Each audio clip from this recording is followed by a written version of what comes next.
ጎረቤቴ ቡና ጠጪ ብላኛለች። እሷ ቤት እየሄድኩ ነው። መጣሽ እንዴ? እንዴት ዋልሽ? አልሐምዱሊላህ። እንዴት ዋልሽ? እግዚአብሔር ይመስገን። እንኳን አደረሰሽ። እንኳን አብሮ አደረሰኝ ነው። ግቢ። እሺ። ግቢ ባይሆን ጫማሽን አውጪና እንዲገቢ። እሺ። ኧረ ባዶ እግሬ ነኝ እኮ። ብቻ ጫማሽን አውጪና ግቢ። እሺ።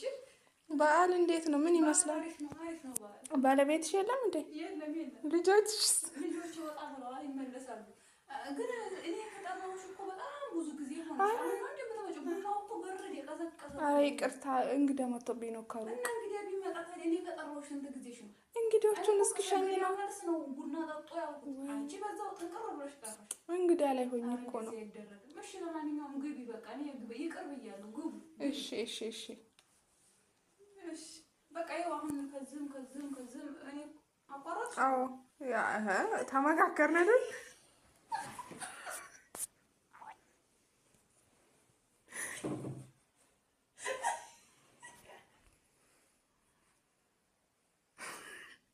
ወይ ስልክሽ የማያቋርጥ ተቋረጥ ብንለው የማያቋርጥ። ወይኔ ጉድ ነው! ኧረ የምነው ጉድ ነው! ኧረ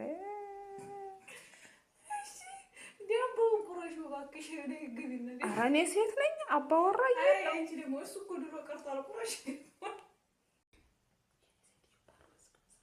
በይ እንብላ። ቢስሚላ አያምርም? ኧረ በእናትሽ አንቺው እንደው ለትዝታ ቁም ነገር። ያው እንግዲህ በዓልን እንደዚህ ባለ ሁኔታ አሳልፈናል እላቸዋለሁኝ። ጓደኛዬም ጋር ዕቃ ጨዋታ እየተጫወትን ነበረ። ግን እናንተን ታዝቢያችኋለሁ። አንድ ሰው እንኳን አደረሰሽ አላለኝም። አምሶ ሶሪ። በጣም ታሳዝናላችሁ ወላሂ። ግን ምንም ችግር የለውም እንዳታስቡ።